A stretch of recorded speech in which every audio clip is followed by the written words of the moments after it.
maswali yanakuwa mengi. Una shida gani? Okay, sawa. Unajua Sasha, wewe ni mwanamke mzuri sana. Yaani kila mwanaume atakayekuona atatamani kuwa na wewe. Hivyo basi nikuomba kama utojali unisaidie namba zako za simu. Mimi siwezi nikakupa namba yangu. Wewe unataka ongea hapa hapa na kusikiliza. Unajua kuna kitu kimoja Sasha.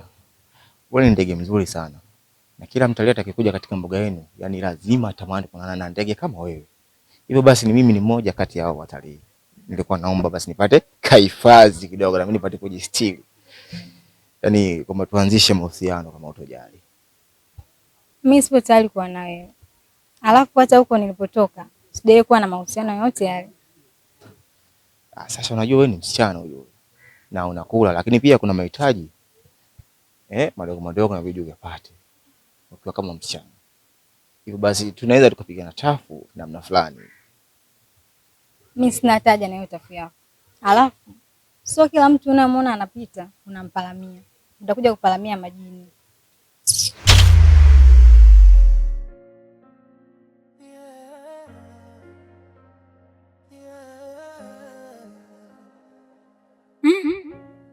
Hii ndoto ina maana gani kwangu?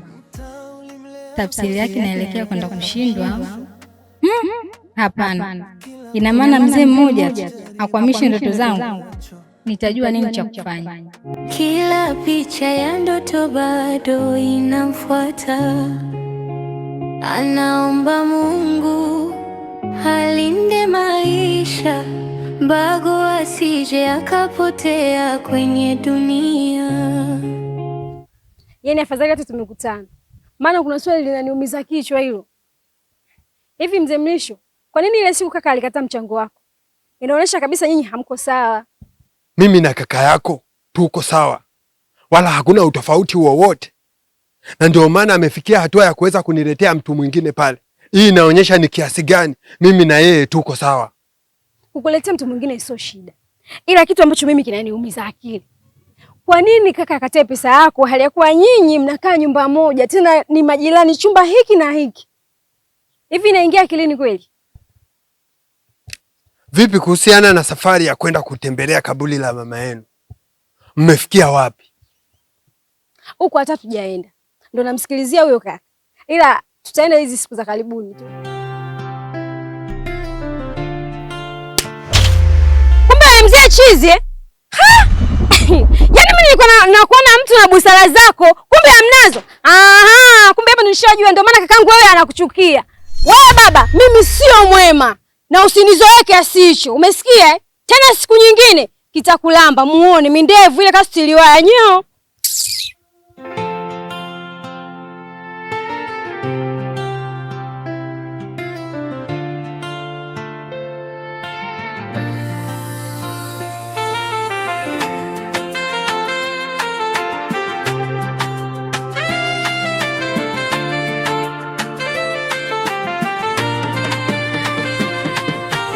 Wanaocheka mchana usiku wananyamaza. Kuna siri kila kona, mama anazunguka, lakini Munai haonekani. Mwanangu uko wapi? Mwanangu waende. Mama yako analia kila siku. Mtaa wa Mizizima nakuuliza, umemwona mtoto wangu? Mwanangu uko wapi? Yaani nimechanganyikiwa mimi mama. Sijui hata nafanyaje. Nilimwacha ndani alikuwa anasoma. Mimi nikaingia chumbani kwangu. Yaani nachanganyikiwa, sielewi mama wangu. Natoka nje simuoni mwanangu mpaka hii leo. Yaani mama sielewi mimi. Nachanganyikiwa, sijui hata nifanye nini mama wangu. Huyo mdada wake nani nikimwambia hata anachonijibu sielewi.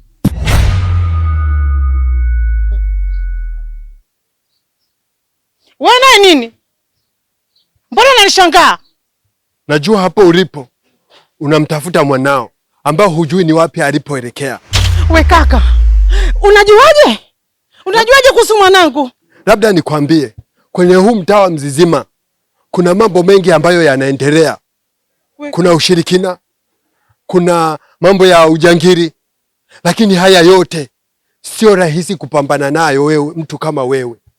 We kaka, hebu niambie unajua nini kuhusu mwanangu kaka? Ni mapema sana kujua, ila muda ukifika utayajua yote. Kakaangu, niambie basi mwenzio, nifanye nini mimi? Hebu niambie kakaangu. Sielewi, niambie.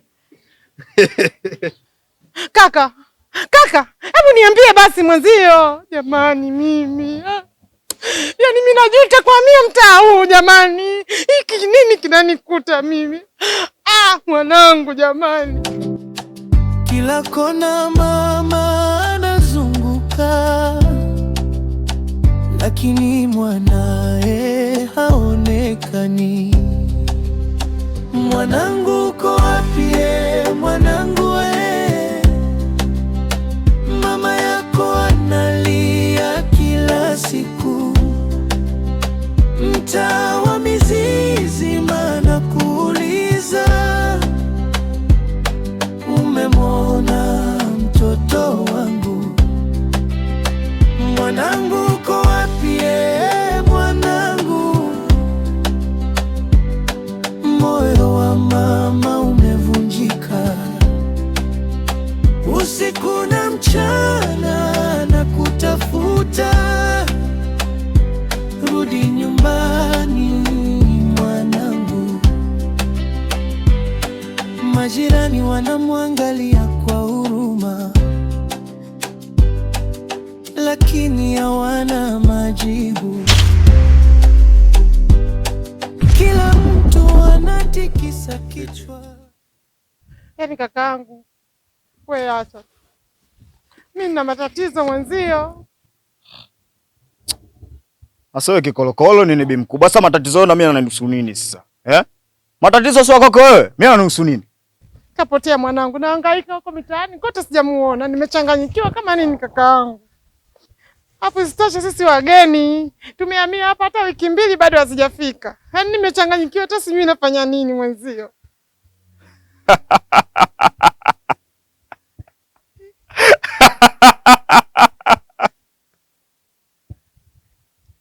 Sikizo wewe mama, nikuambia kitu ambacho kifahamu. Wewe umempoteza mwanao. Wewe mwanao poa tu katika maisha haya. Sijui unanielewa? Mwanao kapotea bado poa. Hilo unaona mimi?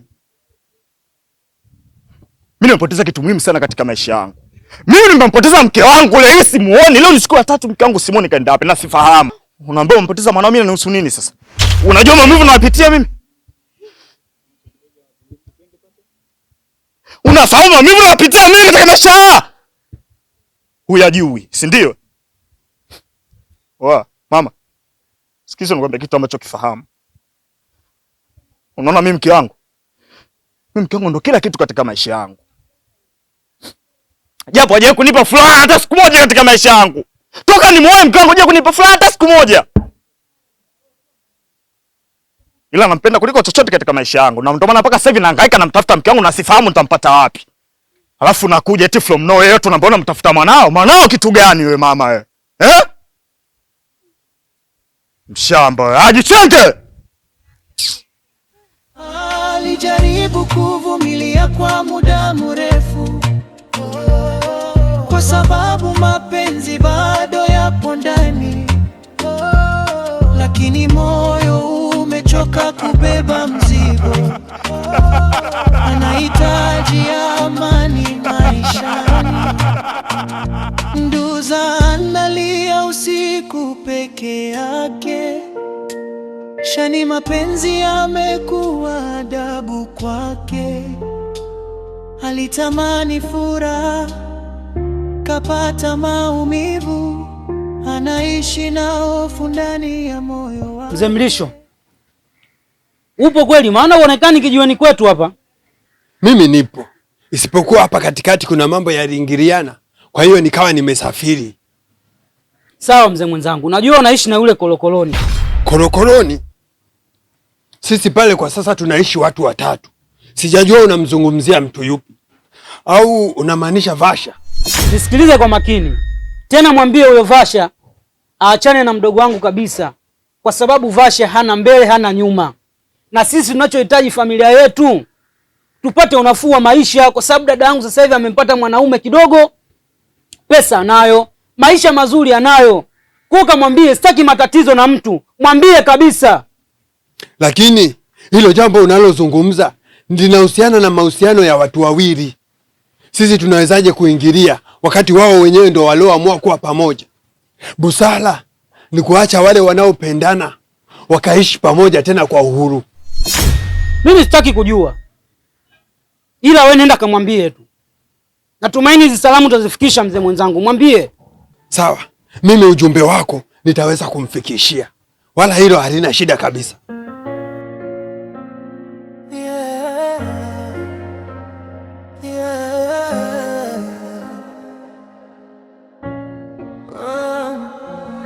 Mtaa ulimlea kwa shida na jasho,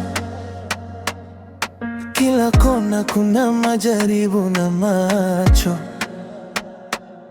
Alijifunza kupambana bila msaada, ndani ya giza ataota mwanga. Wanasema wezi, wanasema ataanguka. Mzee tambitambi, mzee wa kutabili. Safari ya wapi? Maana inaonekana kabisa huku umetoka nyumbani, huku sijui hata unaenda wapi. Haina maana ya kukwambia mimi ni wapi ninakoelekea, kwa sababu umekuwa sio mtu wa kuyaamini maneno yangu. Alafu nina ujumbe wako, kwa sababu najua jana wewe haukuwepo nyumbani na umelala huko kwenye lindo lako. Una ujumbe wangu? Ina maana umefikishiwa na mwenyekiti wa mtaa au mjumbe wa mtaa au ni nani sasa aliyekufikishia? Sitaki kupoteza muda wangu hapa. Kama umetoka nyumbani salama na tungeongea huko tukiwa nyumbani. Haya, sema, una ujumbe gani? Haihusiani kabisa na hayo unayofikiria, ila ni kuhusu hao wanawake zako ambao nimekuwa nikikwambia ipo siku atakuletea matatizo. Nilikutana na kakake na yule mwanamke ambaye kila siku huwa anakuja pale nyumbani. Amesema hataki kuona wewe ukiendelea kuwa na dada yake. Yaani anataka muachane kwa sababu yule mwanamke ameshapata mwanaume ambaye anamfaa na ni tajiri kuliko hata wewe. Kuna Waswahili wanasema jicho moja lenye kuona ni bora kuliko masikio mengi yenye kusikia. Yaani tafsiri yake, nyinyi wote mnaozidi kuongea kuhusiana na mimi naona kama mnanipigia kelele tu. Alafu, yaani mtazidi kuendelea kunijadili mpaka lini? Wewe bado haitoshi, unakutana na wewe mzee mwenzio, mnakaa huko mnaanza kujadili Vasha sijui achane na oya. Haya ni mahusiano ya watu wawili ambao tumeamua kupendana. Si ni kama njiwa pale ambapo mtu anatua na mimi ndo naenda kutua hapo hapo. Sasa kama amekuelekeza kwamba tuachane, sijui umeambiwa sijui mwambie Vasha achane na hivi, sijui afanye hivi. Mimi yule mwanamke siachane naye. Nampenda, tena ananipenda mtoto wa watu. Tena vizuri sana. Tunapendana. Alafu kitu kingine cha kukwambia. Maana wanasemaga wenyewe mjumbe atoe sijui apigu sijui afanyaje, ila mimi nakufikishia ujumbe. Kamwambie sisi hatuachani. Sio leo wala kesho, tunapendana. Kitu kingine, anepajua anapokwenda asumbuliwi na vibango vya barabarani. Kwa hiyo kana mzee mwenzio, mwambie hawa watu wanapendana sana, ni ngumu kuachanisha. Sawa Na wewe endelea kuwa na huo ushirikina wako, huo uchawi wako. Salamu za pili nimezipata kutoka kwa mdogo wangu Kilambasi. Huo mchezo wako kujifanya wewe ni mchawi, usiku unaanza kuwashika watu mabega. Haya, unataka washike watu mabega, unataka uondoke na nini? Uondoke na hayo makende ya watu au wewe ni nani? Watu unatuaminisha nini? Wewe mchawi, wewe nani, sijui nini?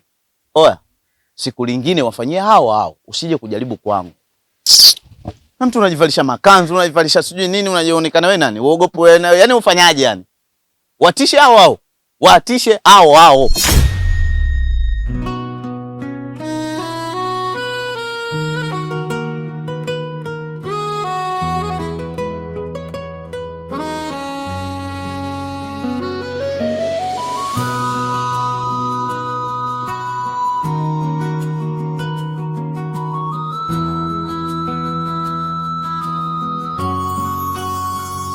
Kila siku moyo wake unavunjika, akikuona na wengine anatesa.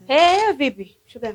Yaani mguu huu umekuja kwako. Nimetoka kwa Sakina, huyo mtu ulioniletea. Yaani hananisumbua, unajua kunisumbua? Yaani tangu achukue mchezo, hii ni siku ya 3 leo. Haleti hela. Wenyewe wananisumbua hatari.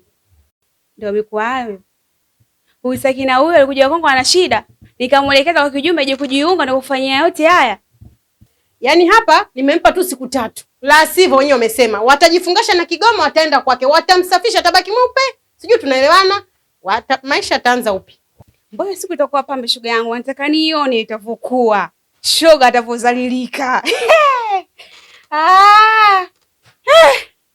Sawa. Vipi shoga yangu? Maana nasikia una mimba ya Pasha. Shoga yangu wewe mbea. Wewe mkuja mambo ya Sakina ufuate mambo mengine.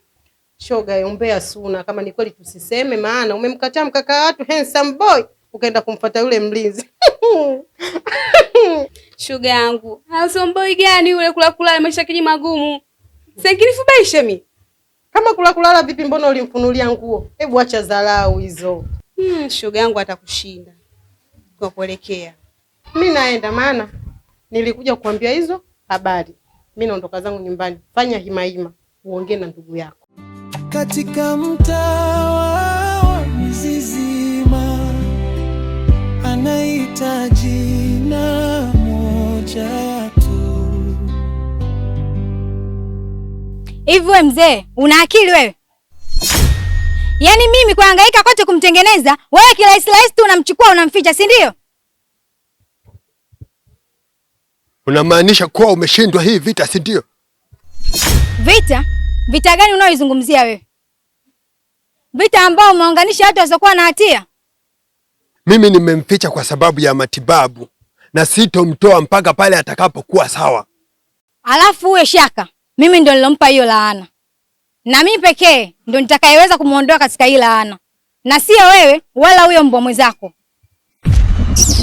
Ni vita ya ndani, ni vita ya kweli.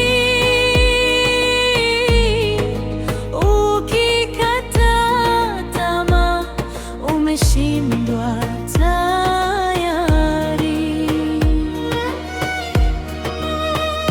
Rudia, piga hatua, angalia mbele. Hisi hadithi ni moto wa milele.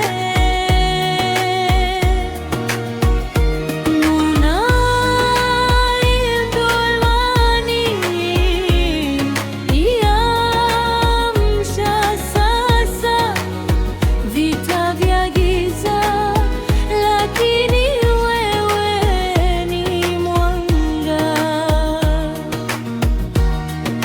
Vita za giza, hakuna kulala, kila usiku ni mapambano mapya.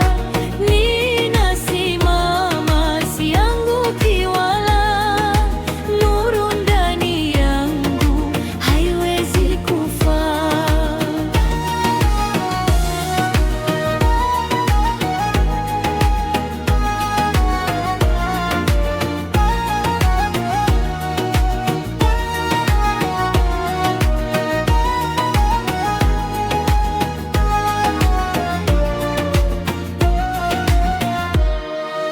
Ni vita ya ndani, ni vita ya kweli.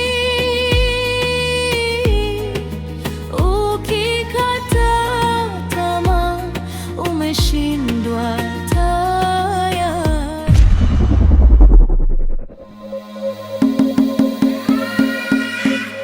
Edu. Estemilete. Tetonga. Kilambasi. Tetonga badimu.